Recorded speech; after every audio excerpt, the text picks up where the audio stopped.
Buenas tardes. Vamos a dar inicio a las ponencias en comisión y vamos a comenzar.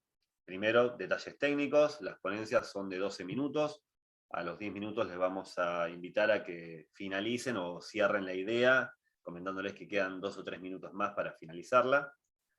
Y cada 2 o 3 expositores vamos a dar una instancia de debate, de preguntas, para que podamos ir contestando en preguntas breves y respuestas breves las distintas inquietudes que se presenten.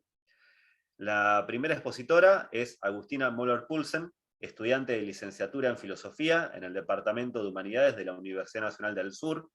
El título de su trabajo es Mouffe, Butler y el problema de la identidad. Hola, ¿cómo están? Sí, bueno, la problemática que yo abordé se centra en la cuestión de las mujeres como sujeto del feminismo, y en dos pensadores que trataron este tema en diferentes escritos, que son Chantal Mouffe y Judith Butler. Primero Mouffe, en un artículo que se llama Feminismo, Ciudadanía y Política Democrática Radical, ella problematiza la cuestión de las identidades entendidas en términos esencialistas, específicamente a lo que se refiere a la identidad de las mujeres dentro del movimiento feminista.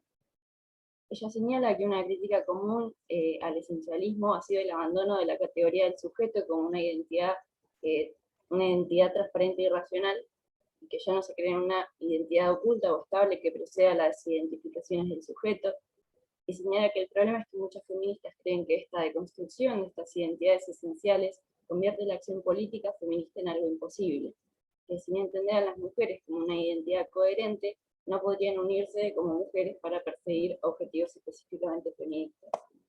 Ella, en cambio, considera la deconstrucción como una condición necesaria para comprender la multiplicidad de relaciones de subordinación que atraviesan a las personas. Mouffe entiende a la gente social como una entidad construida por un conjunto de posiciones de sujeto que nunca están totalmente fijadas, siendo la diferencia sexual tan solo una de ellas. Para el feminismo, esto implicaría que ya no existe una categoría mujer como una esencia unitaria, sino una multiplicidad de relaciones sociales en las cuales la diferencia sexual está construida siempre de muy diversas formas y donde la lucha en contra de la subordinación tiene que plantearse siempre de formas específicas y diferenciales. La lucha específica de las mujeres no se construye en base a esta esencia común de mujer, sino articulando con diferentes luchas y demandas. Mouffe defiende la construcción de una nueva concepción de la ciudadanía en la que la diferencia sexual no tenga que ser necesariamente relevante. En el dominio de lo político y por lo que respecta a la ciudadanía, la diferencia sexual no debería ser una distinción pertinente según ella considera. La ciudadanía funcionaría como un principio articulador de distintas posiciones de sujeto de la gente social, llevando a una articulación de demandas de diferentes movimientos, como mujeres, trabajadores, disidencias, etc., ya que reconocerían una preocupación común que sería la lucha por la libertad y la igualdad y la extensión y radicalización de la democracia. Observa que hay una gran preocupación entre las feministas ante la posibilidad de fundar una política feminista una vez que la existencia de las mujeres como mujeres ha sido puesta en duda. Pero ella cree que la ausencia de una identidad esencial femenina no impide la construcción de múltiples formas de unidad y de acción común, y que pueden establecerse formas precarias de identificación alrededor de la categoría mujeres que provean la base para una identidad feminista y una lucha feminista. Así, al considerar a los agentes sociales como construcciones contingentes entre distintas posiciones de sujeto, la diferencia de género pasa a ser solo una de ellas, y lo que cobra importancia es su articulación con otras diferentes demandas. Bueno, después otra filósofa que ha abordado y problematizado la cuestión de la identidad de las mujeres como base del feminismo es Judith Butler. En el primer capítulo del Género en Disputa, ella comienza señalando que existe esta idea de una identidad común, entendida mediante la categoría de las mujeres, que no solo introduce los objetivos feministas dentro del discurso, sino que también se convierte en el sujeto para el cual se procura la representación política. Ella va a ir analizando las problemáticas que se desprenden de esta idea de una identidad común. En principio, señala que cada vez hay menos acuerdo con respecto a qué es o a qué debería ser esta categoría de las mujeres, y que también existe el problema de que es una categoría formada por el mismo sistema que crea sujetos con género situados en un eje diferencial de dominación. Piensa que este término resulta problemático también al negar la multitud de intersecciones culturales, sociales y políticas en el que el conjunto de esas mujeres se construye. El género no siempre se crea de forma coherente en contextos históricos distintos y se entrecruza con modalidades de clase, raciales, étnicas, sexuales, etc. Y también en lo que hace mucho énfasis es en el orden que cumple en el papel que cumple el orden obligatorio de sexo, género y deseo en la construcción de estas identidades. Primero señala la diferencia que existe entre sexo y género. Este último se construye culturalmente, a diferencia del primero que poseería una aparente estabilidad biológica. Pero hacer el género una interpretación del sexo, una construcción cultural, Butler señala que en realidad no tendríamos por qué creer que los géneros son solo dos, o que la construcción de hombres implica necesariamente cuerpos masculinos y la de mujeres cuerpos femeninos. Entonces existe esta idea implícita de una relación mimética entre género y sexo, y eso parece ser lo que sostiene el sistema binario de géneros. También cuestiona esta aparente invariabilidad del sexo y se pregunta si no existe igualmente una historia de cómo se determinó su dualidad. Entonces el género también es el medio discursivo y cultural a través del cual la naturaleza sexuada o un sexo natural se forma y se establece como prediscursivo y como anterior a la cultura. Finalmente, no solo se tiende a asumir que el género es consecuencia del sexo, sino también que hay ciertas prácticas y deseos sexuales que mantienen una relación de coherencia y continuidad con sexo y género, formando una heterosexualización del deseo. Esta relación supuestamente causal entre sexo, género y deseo otorga a las identidades la apariencia de estabilidad y de coherencia interna. Pero Butler, por su parte, entiende que el género es performativo, es decir, que lo que entendemos como una esencia interna del género en verdad se construye a través de la repetición de ciertas normas, prácticas y actos sostenidos a lo largo del tiempo. Son estas repeticiones que generan una apariencia de naturalidad, de estabilidad o de necesidad. Pero esa esencia interna no es la causa de estos actos, sino como una especie de efecto alucinatorio de ellos. Butler tampoco cree que la identidad del sujeto feminista deba ser la base de la política feminista. Aboga por una nueva política que sostenga una construcción variable de la identidad. También trata esta problemática de nosotras feministas en un artículo que se llama Fundamentos contingentes, el feminismo y la cuestión del posmodernismo. En este artículo ella analiza y critica la afirmación de que es imposible pensar la política sin un sujeto.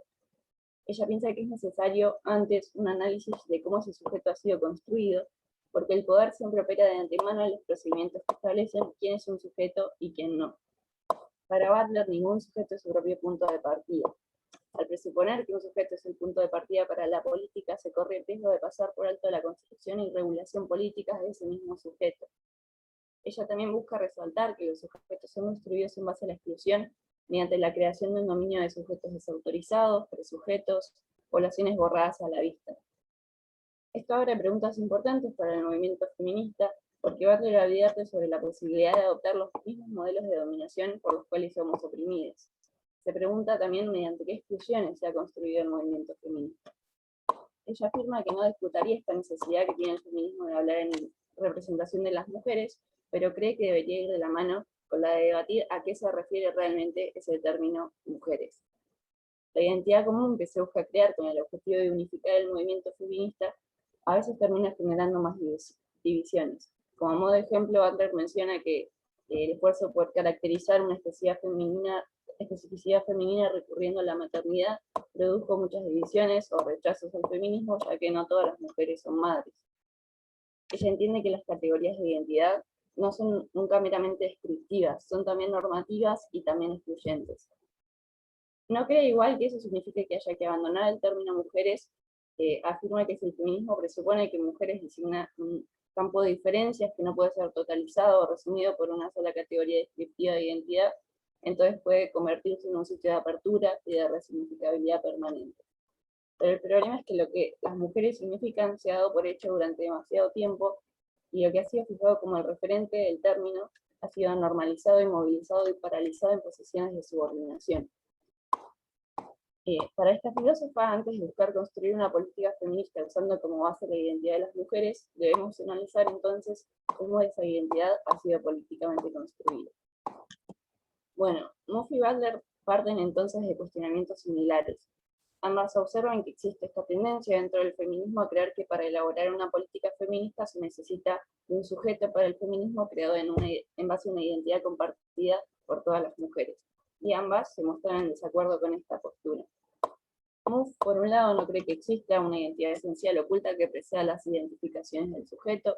Ella entiende al agente social construido por distintas posiciones del sujeto que no están permanentemente fijadas, lo que da como resultado una identidad contingente y precaria, dependiente de distintas identificaciones. Entonces, la diferencia de género, la identificación con la idea de mujer, sería tan solo una de esas posiciones del sujeto.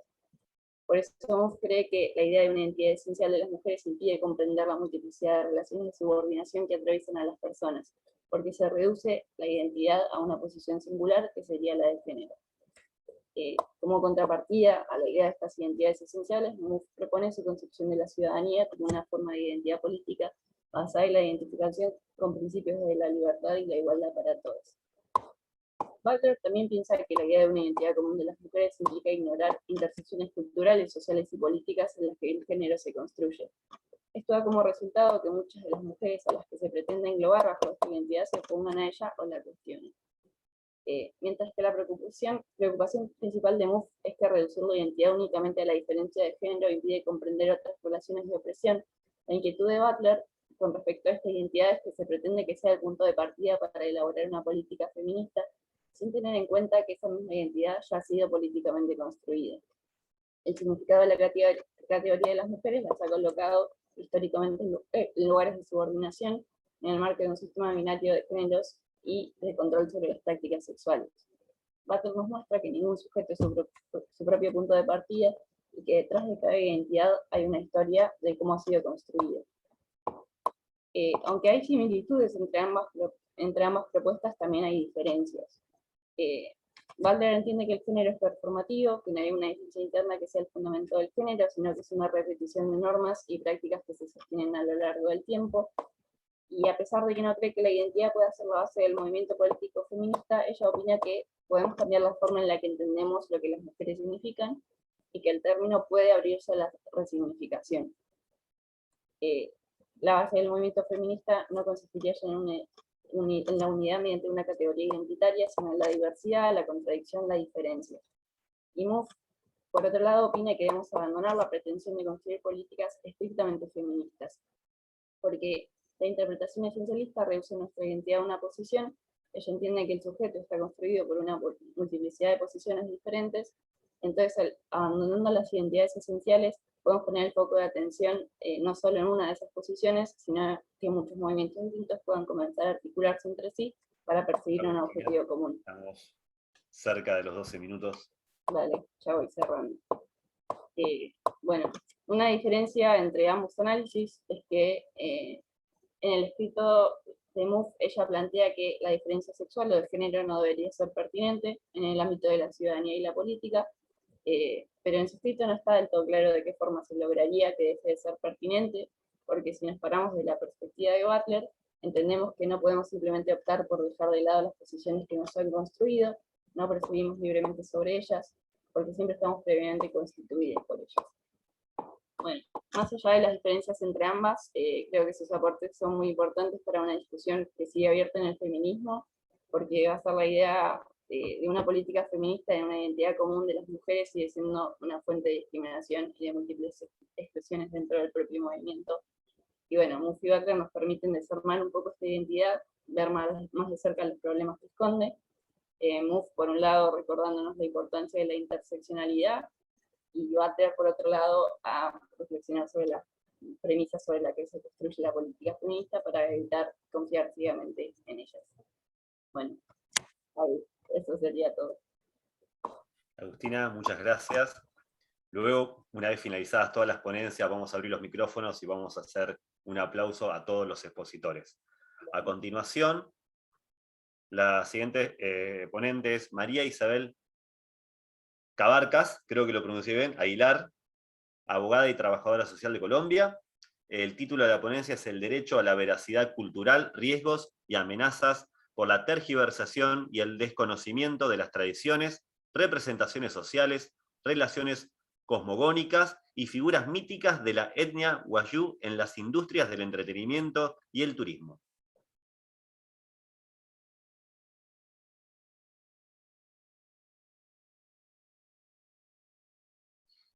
Hola, muy buenas tardes a todos. Gracias, Hugo, por la presentación. Comparto entonces con ustedes estas reflexiones sobre lo que he denominado el derecho a la veracidad cultural, riesgos y amenazas por la tergiversación y el desconocimiento de las tradiciones, representaciones sociales y relaciones cosmogónicas y figuras míticas de la etnia wayú en las industrias del entretenimiento y el turismo. En el proceso de interacción de los seres humanos convergen las distintas formas en que los grupos sociales tienen de ver el mundo, describirlo y decidir al mismo tiempo la forma como se relacionarán con este. Es probable que en algunos casos surjan situaciones en las que afloren concepciones etnocentristas que dificulten un relacionamiento exitoso en el que medien el respeto y el reconocimiento hacia el otro como base de un escenario primordial colectivo. En este contexto amenazante de la otredad y en el peor de los casos es posible también que se evidencien comportamientos xenófobos y de rechazo de aquello que no se acerca o no se identifica con lo que normalmente se ha conocido y por obvias razones resulta diferente. Por otra parte, y en el escenario ideal, afloran sentimientos de empatía, capacidad de asombro, caminos de entendimiento, diálogo genuino e incluso admiración por lo que es diametralmente distinto a lo propio. En medio de esos puntos extremos de un mismo sendero en el que las decisiones cumplen un papel fundamental, aparecen otros fenómenos que intervienen y determinan la manera como las sociedades asumen lo diverso, que resulta no solamente real, sino también abundante y palpable, al tiempo que cumple un rol esencial en las posibilidades de alcance y asimilación de la información que se distribuye de manera masiva, máxime los indiscutibles y en ocasiones riesgosos alcances de las tecnologías de la información y las comunicaciones y el auge de la industria del entretenimiento, poniendo a la orden de las masas y con el mismo poder de influencia tantas verdades como mentiras.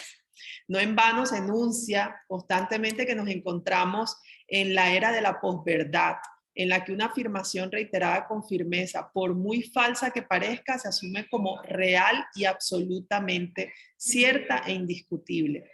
Al hablar de diversidad cultural y plurietnicidad, el mapa del departamento de La Guajira al norte de Colombia aparece como referente obligado. Y aquí soy yo, del departamento de La Guajira. Su propia geografía da cuenta de exóticos y contrastantes paisajes que pueden variar y mostrarse para fascinación del foráneo entre los picos nevados de la Sierra Nevada, los bosques nublados de la Serranía de la Macuira, las doradas arenas de las dunas de Taroa y las prístinas playas que entre verdes y azules bañan su extensa zona costera. Este territorio exuberante está dotado de significado gracias a la presencia milenaria del grupo indígena más numeroso de Colombia y Venezuela, que alcanza aproximadamente el 40% de los habitantes de la península de La Guajira.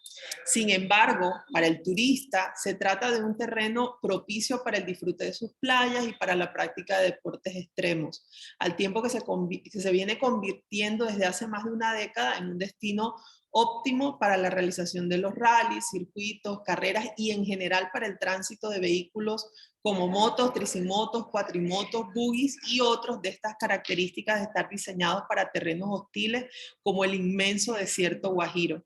Tal vez por ello, de forma reciente, dado el auge orgánico de la llamada industria sin chimenea, se han incrementado los casos en los que los anhelos de diversión desmedida de los visitantes, influenciados algunas veces por el consumo de alcohol y la adrenalina que produce la novata experiencia de aventura del turista, impacta de manera conflictiva con la sacralidad de las relaciones con el territorio wayú, creando posiciones antagónicas en donde la comprensión cultural se diluye ante la falta de empatía, la ignorancia, la xenofobia soterrada que identifica a algunos individuos quienes miran con desprecio a las comunidades étnicas del país. El emblemático caso sucedido este año en el que un influencer denunció en una transmisión en vivo desde sus redes sociales que había sido víctima de extorsión, hurto y secuestro en el territorio sagrado de Jepirra, conocido popularmente como el Cabo de la Vela en la Alta Guajira, es muestra de ello. La dama se encontraba participando en un recorrido en el que a bordo de vehículos 4x4, según los relatos locales, ingresaron a varias zonas restringidas por su significado sagrado, agrediendo además a un indígena de la zona.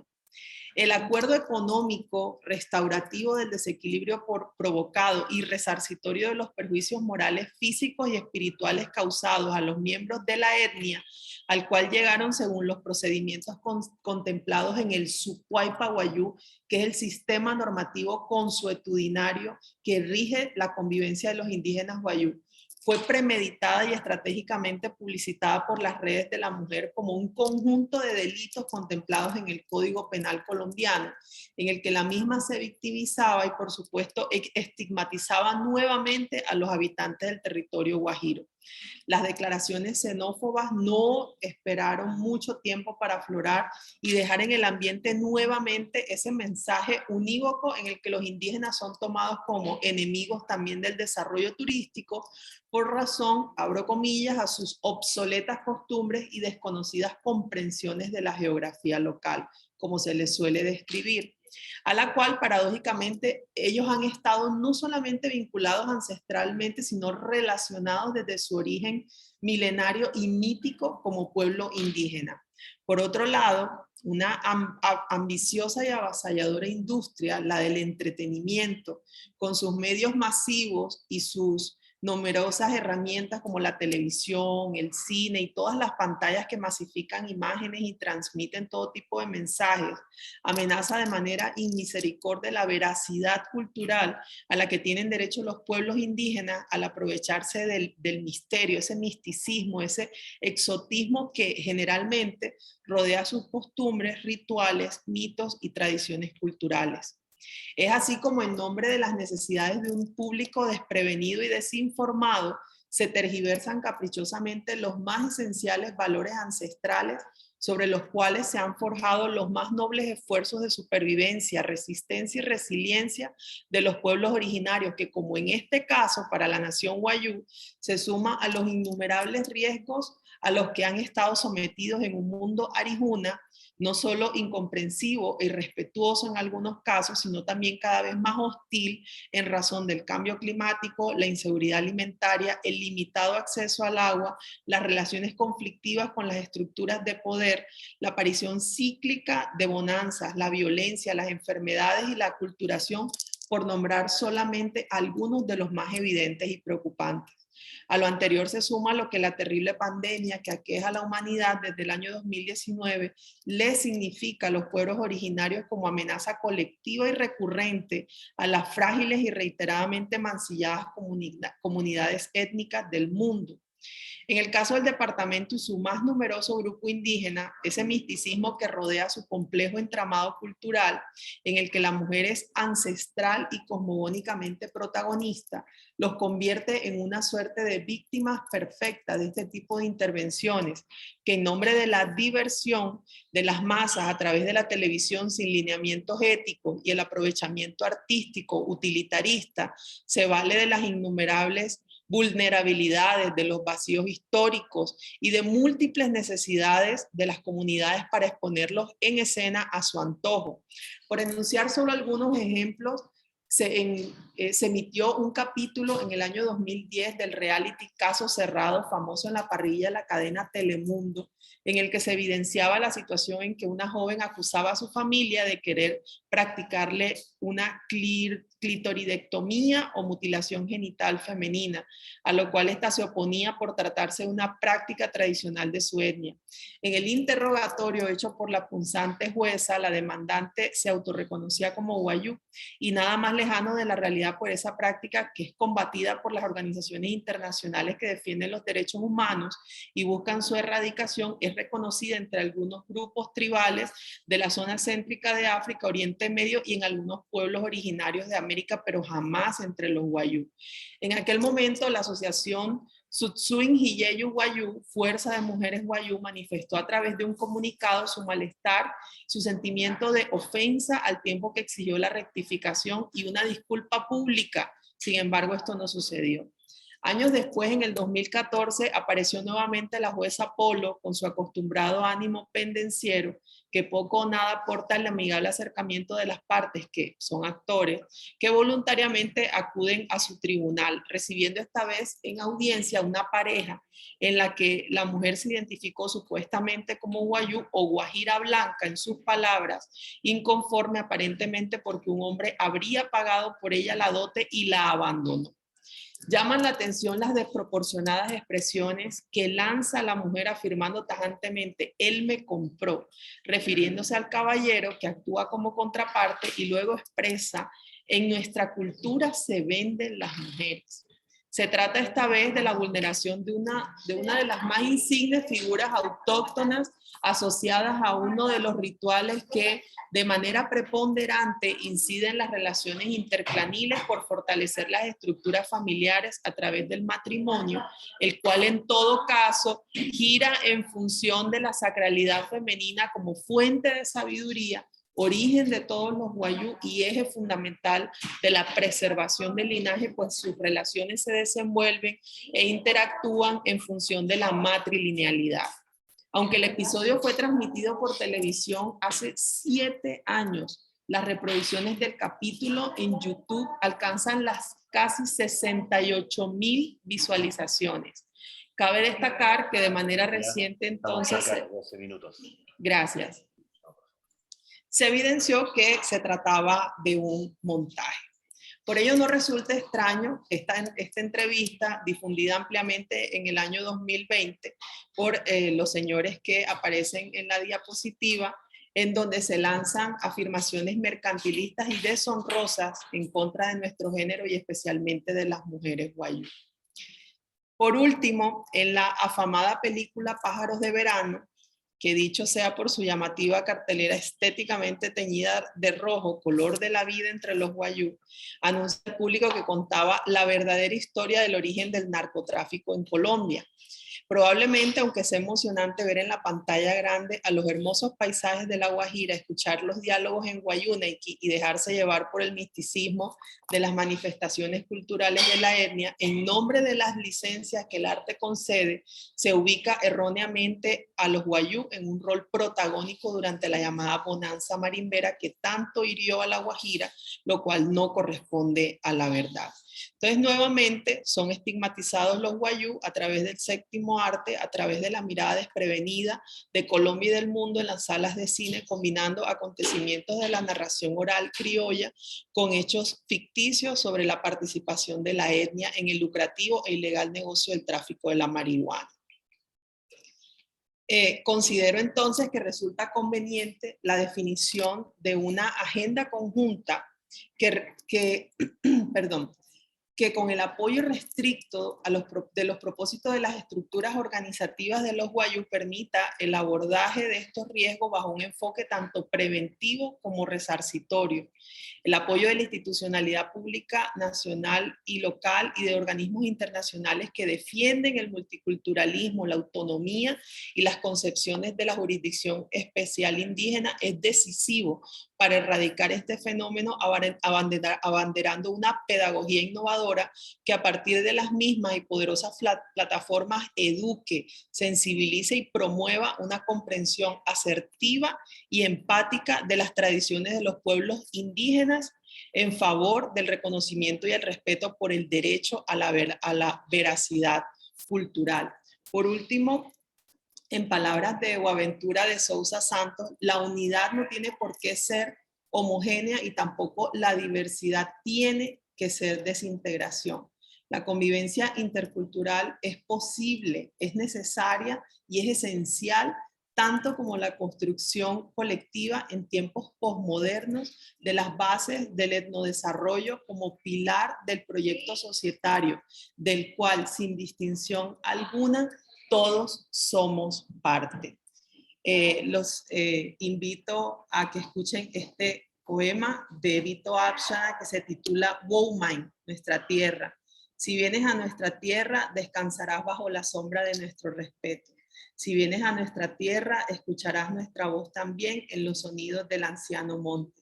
Si vienes a nuestra tierra con tu vida desnuda, seremos más felices y buscaremos agua para esta sed de vida interminable. Vito Apshana. Muchas gracias. Gracias a vos, María Isabel. Extraordinaria la exposición. A continuación, nos buscó el abogado y profesor de la Facultad de Derecho de la Universidad Nacional de Mar del Plata y miembro de la Asociación de Abogados y Abogadas Laboralistas de Mar del Plata, el doctor Daniel Alejandro Lanza, y el título de su ponencia es La situación de los trabajadores y trabajadoras en Argentina. Bueno, buenas tardes a todas y todos. Parece increíble que hayan transcurrido ya 20 años de la primera jornada, ¿sí? Que incansablemente Luis Pablo y Pablo Eduardo Slavin llevaron adelante hasta el día de hoy, superando todo tipo de traspiés, incluyendo una pandemia. Así que, nada, las felicitaciones del caso. No puedo dejar de sentir cierta nostalgia, pero al mismo tiempo me parece que todo ese camino recorrido ha generado, bueno, nobles investigadores, ¿sí? Que año a año muestran la potencia de su talento, de su creatividad y de sus ganas de contribuir al desarrollo de la academia y de la investigación toda. Dicho eso, me voy a circunscribir a este trabajito que tiene que ver con la situación de los trabajadores en Argentina, referido exclusivamente a los últimos 6 años, es decir, al periodo 2015-2021. Este trabajo forma parte de un proyecto de investigación en el cual soy codirector, conjuntamente con la doctora Eleonora Slavin, que tiene que ver con la radiografía del trabajo en la Argentina. Y bueno, en este paper, yo identifico claramente 2 etapas. La primera etapa entre 2015 y 2019, y la segunda etapa desde 2020 a la actualidad. Yendo a la primera etapa, 2015-2019, coincide con el gobierno de la administración Cambiemos, y nosotros decimos que desde su asunción, en diciembre de 2019, ese gobierno expresó los intereses de la burguesía ligada al mercado mundial. Esto es importante porque para esa fracción de la burguesía, el salario no representa un factor dinamizador de la demanda, dirigida a estimular el mercado interno, sino en todo caso un costo que debe ser reducido todo lo posible. En ese marco, uno de los sectores o principales beneficiarios del modelo por entonces en curso fue el sector agrario. Esa expresión del capital argentino está caracterizada por una productividad alta en términos internacionales en relación al capital invertido, lo que representa la base para una tasa alta de renta diferencial. Las retenciones son uno de los mecanismos con los que cuentan los gobiernos, a través de los cuales el Estado se puede apropiar de dicha renta.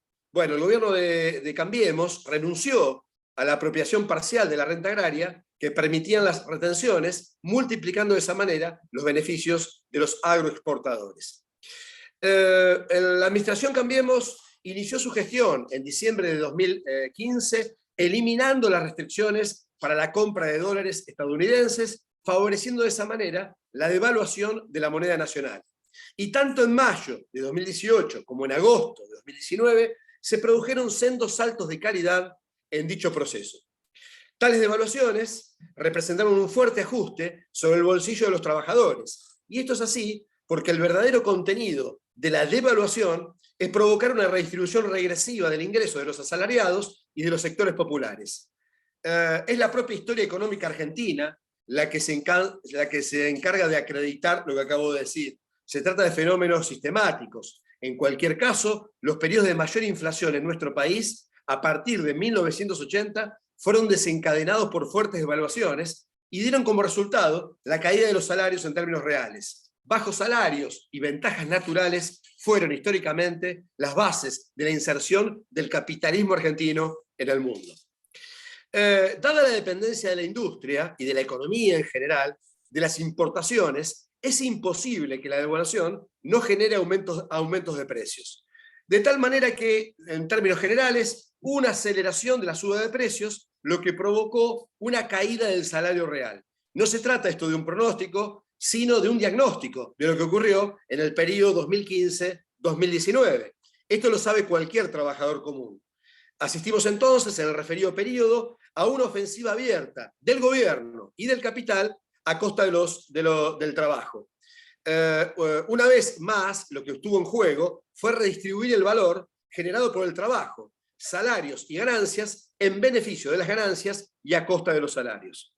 Cada vez que los asalariados lograron recuperar el terreno perdido, los capitalistas y el gobierno respondieron con nuevas rondas de alzas de precios y devaluaciones. En ese caso, la agudización de la espiral inflacionaria sería un reflejo de la agudización del conflicto de clase en torno a la distribución del ingreso. Este escenario, que ya ocurrió en Argentina, plantea objetivamente la necesidad de que la lucha de los asalariados cuestione la raíz del problema, que no es otra que la propiedad privada del capital. Nunca hay que olvidar que en tanto los capitalistas controlen los medios de producción y de cambio, los combates puramente económicos tendrán límites infranqueables. Por eso, cuando la lucha atañe a toda la clase trabajadora, el conflicto no es simplemente económico, sino político, y las respuestas, en definitiva, tienen que darse en ese plano. La inflación golpeó duramente a los sectores más desprotegidos y recrearon un alarmante nivel de pobreza e indigencia, las que alcanzaron en el primer trimestre de 2019 el 34,1% y el 7,9% respectivamente. Esto significa que sobre una población urbana de 40.500.000 personas había 13.800.000 pobres, con un aumento en 12 meses de 3.600.000 nuevos pobres. De ese total, los indigentes urbanos sumaban 2.900.000 personas, con un incremento de casi 1 millón de personas. Indudablemente, la crisis económico-social descripta permitió su uso capitalista por parte de las patronales, ¿sí?, que aprovecharon la incertidumbre y el temor que la crisis introdujo en las filas obreras para ajustar más de lo necesario y sacarse de encima, fundamentalmente, a los sujetos más cuestionadores del orden fabril y de sus representantes sociales. Asimismo, las fracciones más concentradas de la burguesía promovieron durante todo el gobierno de Cambiemos una reforma de la legislación laboral dirigida a flexibilizar el egreso de los trabajadores de las empresas, abaratando las indemnizaciones por despido. Por otro lado, las aseguradoras, nucleadas en la Unión de Aseguradoras de Riesgos del Trabajo, pidieron terminar con la litigiosidad, minimizar riesgos y bajar costos, antes que ampliar el listado de patologías y corregir las inequidades en el esquema clásico de cálculo de las indemnizaciones. Los ejes de los cambios propuestos por el gobierno destacaron el traslado de las controversias judiciales del fuero laboral al colapsado fuero de la seguridad social, para terminar con los juicios. Además, se restauraría por entonces la obligatoriedad de que antes de iniciar un reclamo judicial, los trabajadores recurran a las comisiones médicas que habían sido declaradas inconstitucionales por la Corte Suprema de Justicia de la Nación. En ese contexto, el presidente Macri incursionó en el tema de la justicia del trabajo, a la que le imputó parcialidad, refiriéndose a los juicios inventados por los abogados. En su pensamiento, para nada íntimo, el ausentismo de los trabajadores y las demandas laborales inventadas son los palos en la rueda para el desarrollo económico y las inversiones. Así lo iba a expresar el 22 de agosto de 2016 ante empresarios y funcionarios. El mensaje era claro, aunque insostenible. Lo que le complicaba la vida a toda la sociedad no eran los despidos, el tarifazo, las marchas y contramarchas políticas, la inflación, el incremento de la pobreza, la recesión económica, la extraordinaria transferencia de ingresos a los grandes grupos económicos concentrados, el nuevo endeudamiento externo, etc. No, los culpables de todos los males argentinos eran los asalariados, que no querían trabajar, y los abogados, que inventábamos juicios. La intencionalidad del mensaje también es clara, aunque poco novedosa. Cada vez que en nuestro país se batió el parche contra la industria del juicio y el costo laboral, atrás siempre vino un zarpazo contra los derechos de los trabajadores. Siendo la segunda etapa la que se inaugura en 2020, en Argentina, como en prácticamente todo el mundo, Durante 2020 se produjo una caída del Producto Bruto Interno de carácter exponencial, que fue del 9,9% como producto de la pandemia de COVID-19 que todavía está en curso. Las cifras oficiales indican que desde comienzo de 2020 hay 21.699 empresas menos, con una merma de 16.889 compañías de servicios y 4.810 productoras de bienes. Los sectores afectados fueron generalizados y entre los más perjudicados están los comercios, la construcción y la industria. En el segundo trimestre de 2020, la tasa de actividad se ubicó en 38,4%, la tasa de empleo en 33,4% y la tasa de desocupación en 13,1%.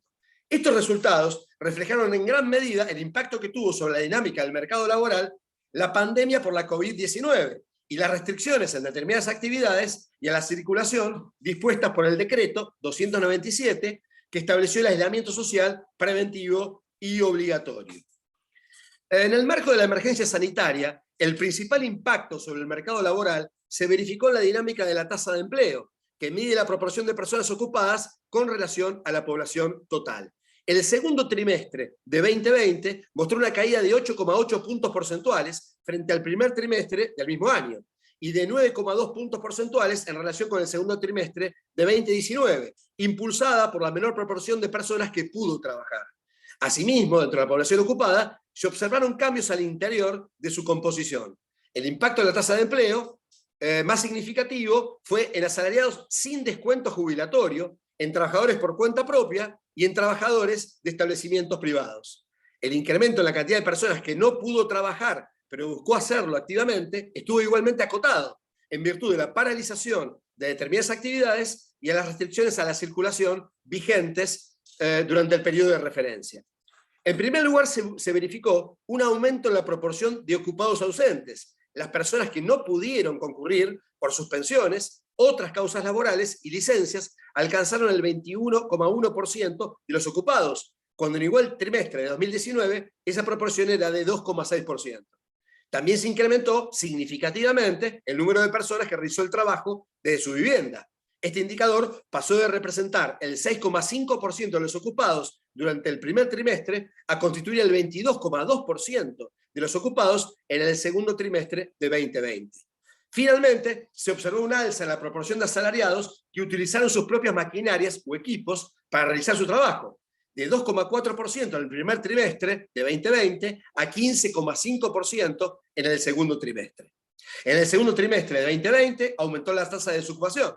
Esta tasa, que mide la proporción de desocupados, es decir, aquellos que no tienen ocupación, están disponibles para trabajar y buscan empleo activamente, alcanzó el 13,1% en relación con la población económicamente activa. Al analizar la caracterización de la tasa de empleo según rama de actividad de la ocupación principal, la mayor caída se observó en las ramas de la construcción, el servicio doméstico, el comercio y los hoteles y restaurantes. La tasa de desocupación, por su parte, se incrementa en 2,5 puntos porcentuales interanualmente. En el análisis comparativo de los grupos por sexo y edad, para la población de 14 años y más, el mayor incremento de la tasa se registra en las mujeres de 14 a 29 años, para quienes la desocupación aumenta en 5,1 puntos porcentuales. Le siguen los varones del mismo grupo etario, que exhiben un crecimiento interanual de la tasa de 4,1 puntos porcentuales. Por lo tanto, haciendo una suerte de síntesis, la tasa de desocupación golpea fundamentalmente a los jóvenes, al universo de jóvenes, a los sectores juveniles, y dentro del sector juvenil, fundamentalmente a las mujeres. De acuerdo a los datos declarados por los empleadores durante abril de 2020, 60.000 empresas privadas suspendieron a 715.000 trabajadores formales, con reducción salarial de hasta el 25%, en base al acuerdo que suscribieron la Confederación General del Trabajo y la Unión Industrial Argentina, en una clara estrategia de canjear salarios por la conservación del empleo. Pese a ello, hasta julio de 2020 se habían perdido casi 400.000 empleos formales. La caída del empleo asalariado privado se combinó con una reducción de los salarios vía la mayor inflación, que alcanzó una pérdida salarial real del orden del 15% hasta fines de 2020.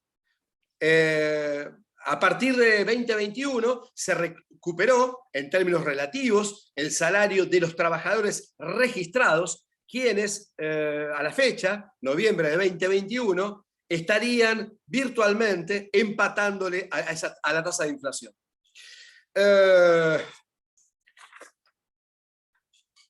La tasa de empleo no registrado, ¿sí?, llegó a un punto máximo del 50% en el tercer trimestre de 2003. Desde entonces tuvo un descenso casi continuo, pero desde 2008, cuando llegó al 36%, iba a caer a un ritmo mucho más lento. Los últimos datos del segundo trimestre de 2021 ubicaban la tasa de empleo no registrado en 37,3%. Según el INDEC, hubo una disminución de los asalariados con descuento jubilatorio, mientras los asalariados informales, es decir, sin descuento jubilatorio, treparon un 2,4%. De tal forma, la informalidad laboral en la Argentina tiene un piso notoriamente alto, por encima del 30%. Esto significa que más de 3 trabajadores de cada 10 se encuentran en la economía informal, lejos del 25,2% que tenía en 1990 y cerca del 38% que tenía en mayo de 2001. Los estratos obligados a conformar ese universo son preferentemente los jóvenes, donde el empleo no registrado llega al 58,7%. Casi 6 de cada 10 jóvenes, un total de 700.000 asalariados entre 18 y 24 años, tienen un empleo informal en la Argentina. También las mujeres mostraron mayor vulnerabilidad. La tasa de no registro es superior a la de los varones, 35,5% contra 28%. Y en el servicio doméstico, donde la abrumadora mayoría son mujeres, el empleo no registrado llega al 82%. Ese tercio de trabajadores en la informalidad integra, junto a los desocupados, el estrato social más pobre y tira para abajo el nivel general de salarios porque los asalariados no registrados perciben en promedio un 52,5% menos que los que están registrados. Ahora bien, nosotros decimos que la precarización laboral fue y es un resorte fundamental para el sostenimiento del capitalismo argentino, que busca compensar sus debilidades productivas cargando los costos sobre las espaldas de los asalariados. De conjunto se observa un incremento de la precariedad laboral, un alto desempleo entre los jóvenes y un avance de la pobreza, no solo entre los desocupados, sino de aquellos que tienen trabajo. Para el Observatorio Social de la Universidad Católica Argentina, apenas el 43% de la población activa, esto es 7,3 millones de trabajadores sobre 17 millones, tiene un empleo pleno. El resto, el 57% de la población en condiciones de trabajar, está afectado por distintos niveles de precariedad laboral o directamente por el desempleo. Lo novedoso del último informe es que hay un 15,3% de ocupados demandantes de empleo, lo que se explica por la caída del salario real. Ya termino, Hugo. Efectivamente, la caída del ingreso familiar, producto del deterioro del salario real de los jefes de familias, ¿sí?, potenció la suba del desempleo, ya que miembros del núcleo familiar tuvieron que salir a buscar empleo ante la caída del ingreso real de los hogares. En 2021, el 27,4% de los trabajadores se mantuvo en situación de pobreza. Y esto fue posible, no fue peor, digamos, este índice, por el impacto de los planes sociales, la asignación universal por hijo, el IFE, la tarjeta alimentar y otros planes sociales que evitaron que la pobreza de otra manera hubiera alcanzado el 53,9%.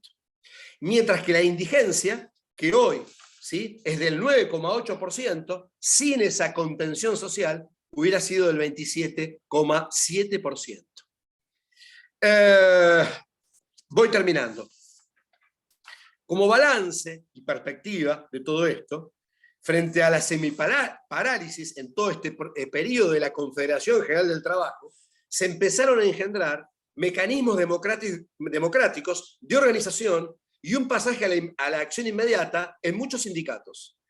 Esto es, se ha abierto una batalla de conjunto por la libertad sindical, por democracia obrera, por el clasismo. Esto es, organizarse para enfrentar el poder del capital dentro de las empresas y fuera de ellas, impulsando la autoactividad de los trabajadores. Mucho de esto late en las experiencias de lucha y organización que rompen la matriz burocrática, protagonizando lo que se ha dado en llamar sindicalismo de base. Conforman todavía una corriente muy heterogénea, incipiente y minoritaria, pero con raíces profundas. La toma de fábricas y el intento de mantener en funcionamiento a las empresas recuperadas por los trabajadores ya es parte del repertorio de la lucha de clases, pese en ello la emblemática victoria lograda por los trabajadores ceramistas de la ex Sanon y actualmente en muchas otras empresas recuperadas. En un contexto mundial de crisis sanitaria, económica y ecológica, la crisis del trabajo configura un problema central. En ella se expresan todas las debilidades del capitalismo del siglo XXI, aunque al mismo tiempo se preanuncia un creciente aumento del malestar social. En la Argentina, la fragmentación de la clase trabajadora constituye un obstáculo para enfrentar la crisis, profundizada por la pandemia de COVID-19 en curso. Es una cuestión urgente pelear por terminar con los contratos basura, con el empleo no registrado y las cláusulas de flexibilización. Tal objetivo debe ser inseparable de recuperar los sindicatos como instrumento para la lucha. Sin embargo, en Argentina, como en el mundo, está ausente una fuerza política anticapitalista que evite que las consecuencias de las crisis las pague el pueblo trabajador. El gran capital divide y fragmenta por abajo, pero centraliza y concentra por arriba. Frente a este panorama, los trabajadores y los sectores populares solo pueden esperar resultados positivos de su lucha y de su organización independiente. Nada más. Muchas gracias. Gracias a usted, doctor. La verdad, impresionante, muy completo el trabajo. Vamos a guardar los aplausos para el final, pero bueno, realmente muchísimas gracias por la exposición brindada. A continuación, la licenciada en Filosofía, graduada de la Universidad Nacional del Sur, Dayana Paula Fur, nos va a realizar la siguiente ponencia, que es el complejo metafórico de la introducción del Leviatán. Bueno, hola a todos. En primer lugar, bueno, gracias por la organización y bueno, por el espacio que abren. Mi ponencia se va a ir un poquito atrás en el tiempo porque yo trabajo en la ponencia y también en el doctorado, un pensador inglés que es Thomas Hobbes, un autor fundamental, ¿no? Para entender los cambios que se gestan en la modernidad y un pensador que sienta las bases, ¿no? Del pensamiento político moderno. Y lo que yo hago, más que nada en esta ponencia, es analizar las imágenes que aparecen en la introducción. Les voy a compartir la página. ¿Cómo? Estás habilitada, puedes compartir. Listo. Ahí está, perfecto. Les comparto, o sea, porque bueno, mi ponencia tiene que ver con el análisis de las imágenes que aparecen acá, digamos, y cuál es la que me parece a mí central en el modo de conceptualizar el estado de Thomas Hobbes.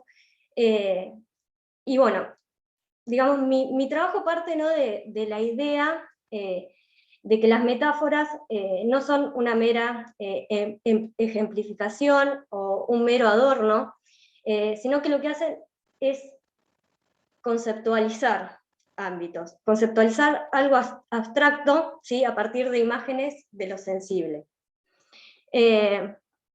A lo largo de la historia de la filosofía política, ¿no? Diversas imágenes se han utilizado, ¿no? Para conceptualizar el ámbito político, el rol del gobernante, o incluso, bueno, cómo entender el Estado, el orden político.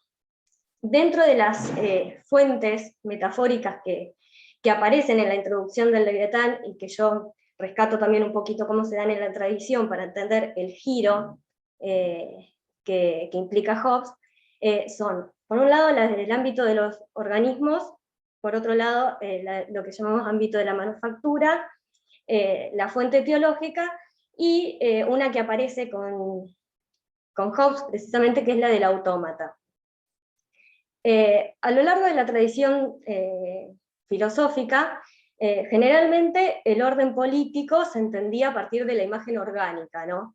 De alguna manera el orden político pertenecía al orden de la naturaleza, ¿sí? Había una correspondencia entre los distintos órdenes de la realidad, entre ellos el político. La metáfora de la manufactura tiene que ver con aquellas cosas hechas por el hombre, ¿sí? A partir de una materia dada, con una determinada finalidad, ¿sí? Y con un cierto saber o conocimiento específico que tendría el artífice o el artesano de esa cosa. Como por ejemplo, bueno, podría ser una mesa que realiza un carpintero, ¿no? A lo largo de la historia de la filosofía política, generalmente esta imagen, ¿sí? Se la usaba más que nada para dar cuenta, bueno, del saber que tenía que tener el gobernante, ¿sí? Para gobernar o para mantener el orden político. Es decir, hacía referencia a el conocimiento político, el conocimiento específico que se tendría que tener, ¿sí? La pregunta era, ¿bastaba el conocimiento ciudadano, el conocimiento común, digamos, para poder tomar decisiones sobre lo político, o era necesario un conocimiento específico? Bien, estas dos imágenes toman un giro muy fuerte, ¿sí? En el Leviatán, porque en el Leviatán, bueno, van a aparecer ambas imágenes, ¿sí? La de los organismos y la de la manufactura, pero esta vez para dar cuenta del Estado como un orden artificial.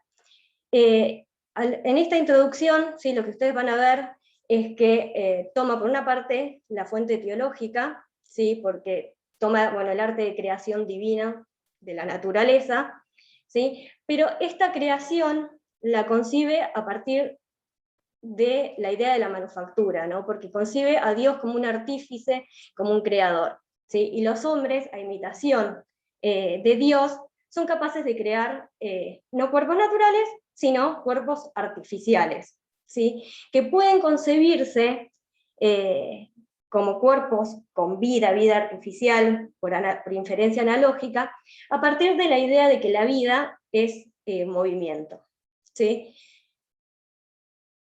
Hobbes escribe en un momento, ¿sí? En el que estamos cambiando el paradigma del organicismo al mecanicismo. Y uno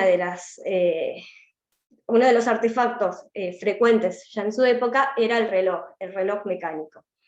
Entonces, él hace esta asimilación, ¿no? Entre un reloj que puede moverse a sí mismo, ¿sí? Y las vidas animadas, ¿sí? Entonces, lo que puede moverse por sí mismo, ¿sí? Lo que tiene el principio de movimiento por sí mismo, ¿sí? Puede considerarse como que tiene una vida artificial. A su vez, lo que forma parte, digamos, del ámbito orgánico como un organismo, ¿sí?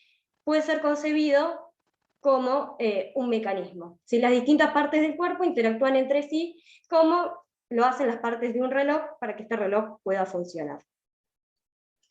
Bien, dentro de estas imágenes, ¿sí? Tenemos entonces la de la manufactura. Sí. No sé si estás pasando alguna filmina o algunas imágenes, porque solamente estamos viendo el comienzo la introducción. del Leviatán. Sí, la introducción les compartí nomás. Ah, listo, perfecto, bárbaro. Te agradezco mucho, discúlpame.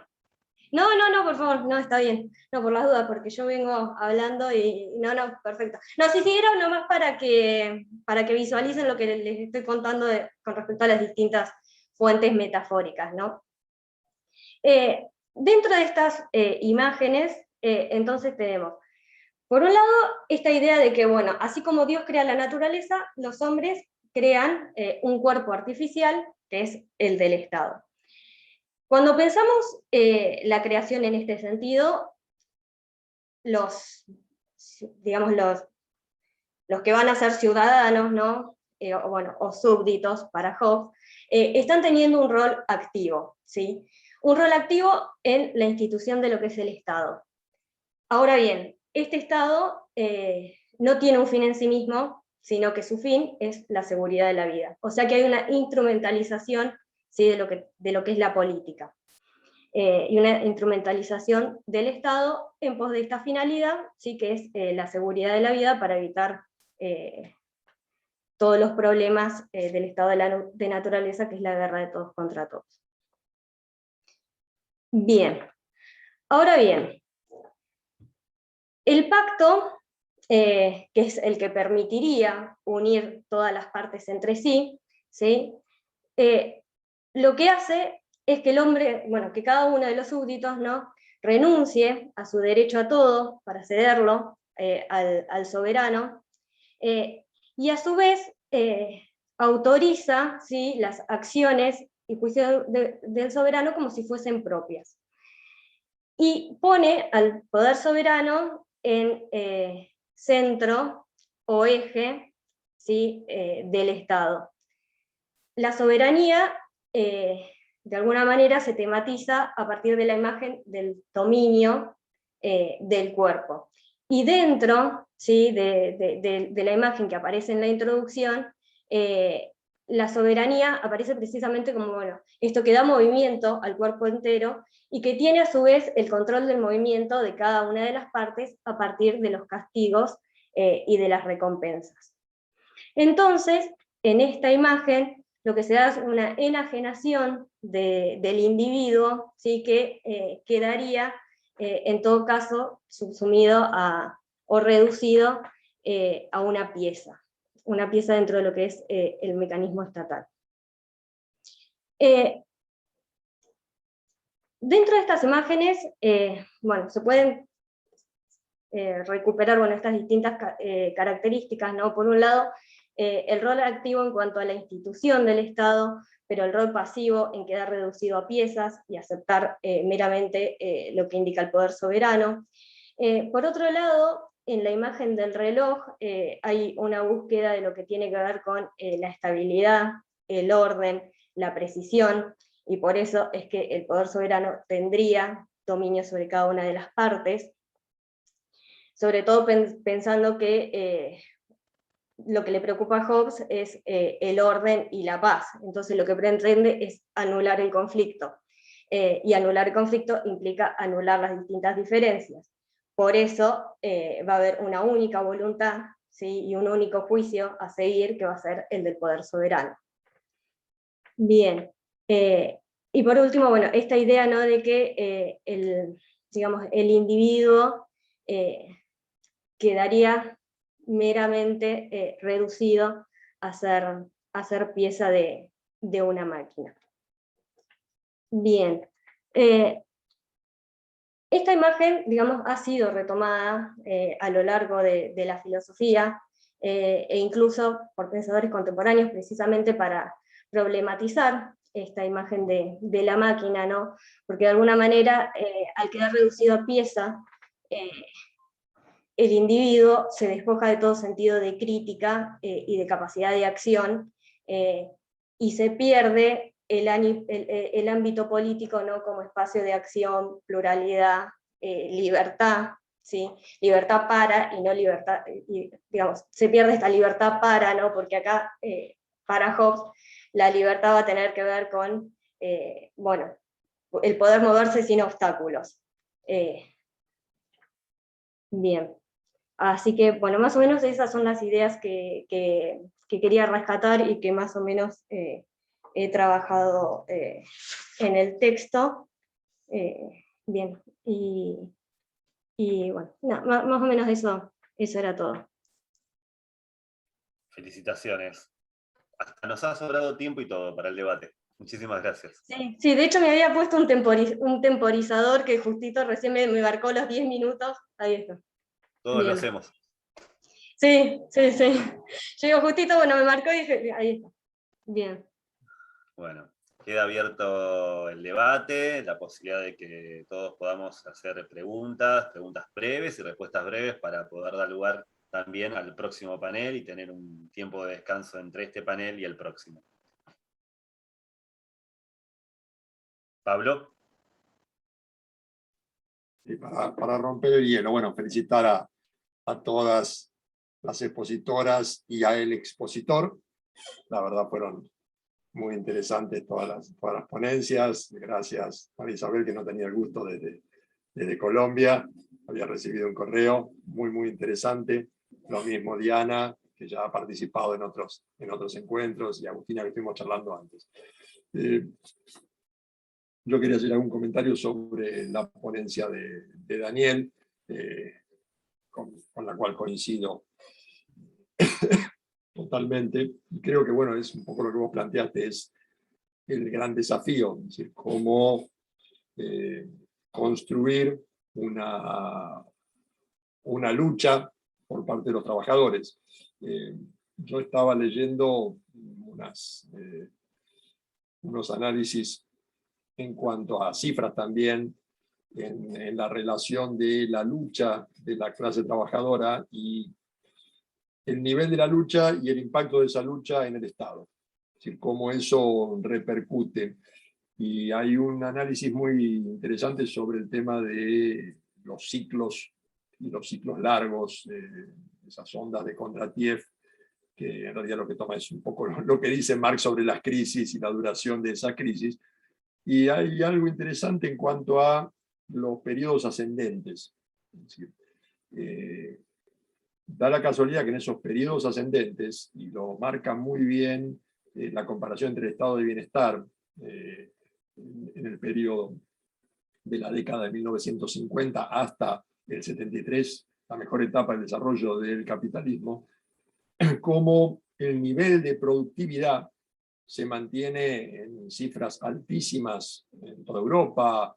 En Japón incluso son mucho más altas, casi duplican las de Europa, y estamos hablando de tasas de productividad de casi un 5% anual. Estados Unidos lo mismo, y hay una relación directa entre el reposicionamiento de la clase trabajadora, una lucha de la clase trabajadora mucho más fuerte después de la Segunda Guerra Mundial, cómo esa lucha de la clase trabajadora logra un correlato en el Estado.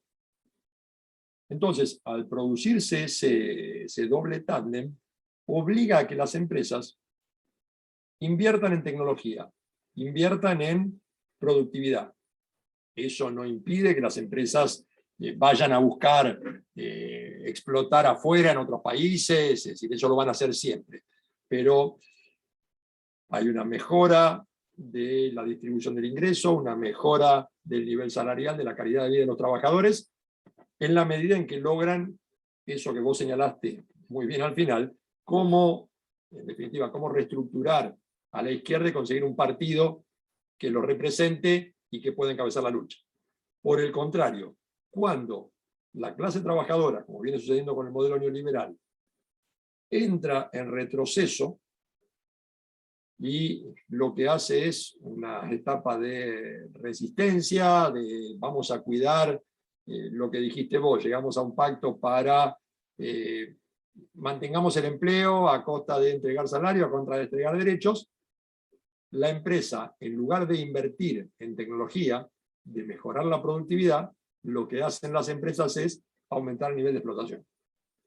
Entonces es extender la jornada, reducir los salarios, con las consecuencias que vemos de pauperización, exclusión y separación. Por eso me parecía muy, muy interesante lo que habías planteado, Daniel, que creo que es el gran desafío, la gran apuesta es, por un lado, cómo recuperar la lucha, cómo lograr una unión de clases para que se pase a la ofensiva, cuando lo que estamos viendo, por lo menos en Argentina, en estas últimas elecciones, en toda la región yo sé que es similar, pero en el caso nuestro, que tenemos elecciones este fin de semana, estamos viendo el resurgimiento de partidos de ultraderecha, que lo que están proponiendo es directamente eliminemos las indemnizaciones por despido, bajemos los salarios, bajemos el costo laboral, y la clase trabajadora que en muchos casos separada, dividida y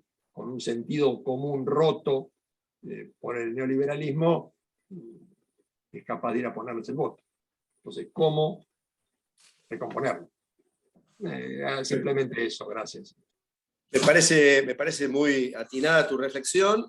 Nosotros compartimos 3 o 4 tesis desde hace 4 o 5 décadas en el mundo. Se produjo una declinación progresiva y sostenida de la tasa de ganancia industrial, y eso provocó el desplazamiento al interior de la burguesía industrial por la burguesía que llamamos financiera, digamos, ¿no? Y la correspondiente financiarización de la economía.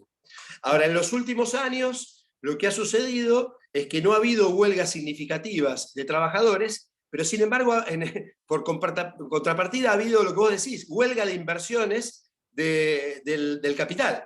Y esto lo que ha provocado en definitiva, o sea, se ha ajustado, digamos, La crisis se ha ajustado por el lado del costo de los trabajadores y del salario en particular, ¿no? Condiciones de trabajo y del salario en particular, y no, digamos, aumentando la oferta de mercancías. Esto ha provocado, en definitiva, un desplazamiento del trabajo hoy. El problema del empleo es en el mundo, el desplazamiento del trabajo como el gran articulador social. Y entonces llegamos a un escenario en el cual, por lo menos en Argentina, hay 3 grupos de trabajadores. Los que tienen un empleo registrado, formales, ¿no es cierto?, que participan de los beneficios de la legislación laboral y de la seguridad social, o sea que en términos relativos, entre comillas, serían un sector privilegiado hoy de la clase trabajadora. Un sector intermedio, que es los trabajadores informales, lo que vulgarmente denominamos en negro, ¿no? Que normalmente son, esa fuerza de trabajo es explotada por empresarios que actúan en la economía formal, no es que actúen en la economía informal, pero que mantienen la informalidad a buena parte de su plantel, ya sea totalmente en negro o parcialmente en negro, digamos, ¿no? Trabajo gris. Y finalmente, y esto es lo novedoso y cada vez más explosivo, hay un tercer sector, ¿no es cierto?, que es el de los carecientes, ¿no? Es decir, un vasto universo de personas que trabajan, no es que no trabajen, pero lo hacen, digamos, digamos, fuera del marco de la subordinación económica. Por ejemplo, los que hacen changas, ¿no es cierto?, los que cuidan coches, los motoqueros independientes, los que venden artesanías, los que trabajan en algunas ferias, los trabajadores de la economía familiar. Es decir, hay un montón, digamos, de nuevos digamos, trabajadores que están conformando un nuevo proletariado. Ahora, el problema es, en la medida en que, a mi juicio, ¿no?, en la medida en que no se logren unir todas esos sectores, va a ser muy difícil impedir que se siga drenando el trabajo de los registrados, de los privilegiados, en favor de los otros 2 grupos. Que esa es la tendencia que estamos viendo en los últimos, al menos en la última década. Esto me parece muy significativo y eso, digamos, exige una acción política, sindical y política, en primer lugar de los propios afectados, que por ahora realmente no la veo, ¿no? Sí, perdóname, yo creo que por ahí, reconozco que es utópico, tiene bastante de utopía, pero la apuesta del derecho a la ciudad y el traslado de la lucha de clases histórica de la fábrica al espacio de la ciudad, lo que está reconociendo es esto que vos llamás los trabajadores informales, en todas sus variantes, y tratando de buscar el punto de unión en esas notas comunes que tienen. Tenemos que convivir en la ciudad, peleemos no solamente por salario, sino por condiciones de vida, por alquileres, por medio ambiente, por los derechos de las mujeres, de los sectores excluidos, y ahí es donde se puede buscar lo que plantean hoy siguiendo la teoría del socialismo científico de 1850, pero traída al presente, autores como Harvey, Henri Lefebvre antes, es decir, es esa visión, es decir, a ver de qué manera podemos lograr reformular y justamente plantear clase obrera no como la clase obrera tradicional, que es la que tiene el recibo de sueldo, sino la que verdaderamente está enfrentada con el capital. Es decir, yo no soy un empresario porque tengo 3 acciones de una empresa, o porque los bonos de jubilación míos están invertidos en un banco, sino sigo siendo clase trabajadora. Y creo que ahí Estoy de acuerdo. No. Nosotros decimos desde la Asociación de Abogados y Abogadas Laboralistas de Mar del Plata, decimos que el gran articulador para esa, digamos, integración, ¿no?, de los distintos segmentos o fragmentos en que ha sido dividida concienzuda y deliberadamente la clase trabajadora, encuentra, digamos, una consigna técnico-jurídica y jurídico-política también, muy importante en el primer párrafo del 14 bis, porque la Constitución lo que protege es el trabajo en sus diversas formas. Entonces, a partir de esa consigna, de que lo que se debe proteger es el trabajo en sus diversas formas, todos los segmentos estarían involucrados, ¿no? Y a partir de ahí, digamos, lo que habría que plantear de una manera cada vez más potente, es la necesidad de sindicalizar no solamente a los que tienen precisamente una relación de subordinación económica y técnica, sino a todos aquellos que trabajan de una manera u otra. Y eso me parece que sería un buen comienzo. Sí, de hecho ya acá ha habido en el último tiempo reuniones de la CGT, en la Central de Trabajadores, con los movimientos sociales, cosa que hasta hace unos años eran dos sectores totalmente enfrentados, y hoy ya hay reuniones, hay trabajo conjunto, la CETEP también está ahí, así que creo que ahí podría haber una ruptura de la burocracia sindical anterior, ojalá. Sí, en la CTA, por ejemplo, en la CTA Sí. se puede afiliar cualquier trabajador, tenga o no una relación laboral vigente, ¿no? Y eso me parece que es algo realmente muy ingenioso y que da cuenta, digamos, de la tendencia a la destrucción del empleo, ¿no? O en todo caso a la desaparición del trabajo como articulador social, como lo conocimos, digamos, en la era de los estados de bienestar, como bien decía Pablo. Pero la CTA estaba justamente en pugna con la CGT. Ahora, en la medida en que haya alguna unión o políticas conjuntas, podemos avanzar en eso. Seguramente el espanto las va a acercar. Seguramente. Es probable. Bueno, gracias. ahí Marisol nos comparte por chat que muy interesante y profunda las disertaciones, y recuerda una frase citada de Bonaventura, de que en la unidad no tiene que ser homogénea, ni la diversidad tiene que conducir a la desintegración, pero para avanzar en la construcción del Estado y de las sociedades, para que quiera dar su criterio por donde empezar, apelando al concepto de paradigma orgánico, que realmente el cambio sea sustancia para el fortalecimiento de las democracias donde estén presentes. Quería rescatar y felicitar las ponencias de Agustín y de Dayana por tomar autores y resignificarlos y darle un contenido y volver a darles una nueva perspectiva. Siempre es interesante volver a retomar clásicos desde distintas posiciones y distintas posturas. Y una consulta, una pregunta a María Isabel, referida al trabajo que ella hace sobre esta comunidad en específico, si dentro del área de investigación está la posibilidad de avanzar hacia otras comunidades o a otras regiones en la investigación que vienen llevando adelante en Colombia. Sí, claro que sí. Creo que sería o resulta muy positivo generar este tipo de reflexiones porque creo que la problemática se nos está evidenciando justamente a través de los medios de comunicación y también desde el trabajo que se vienen haciendo desde otros profesionales, otros grupos de investigación y desde otras disciplinas del conocimiento con comunidades indígenas, que este es un problema cada vez más, más evidente, más preocupante, más creciente. Entonces creo que todos reconocemos la plurietnicidad de Colombia, el cual es además, por supuesto, en gran medida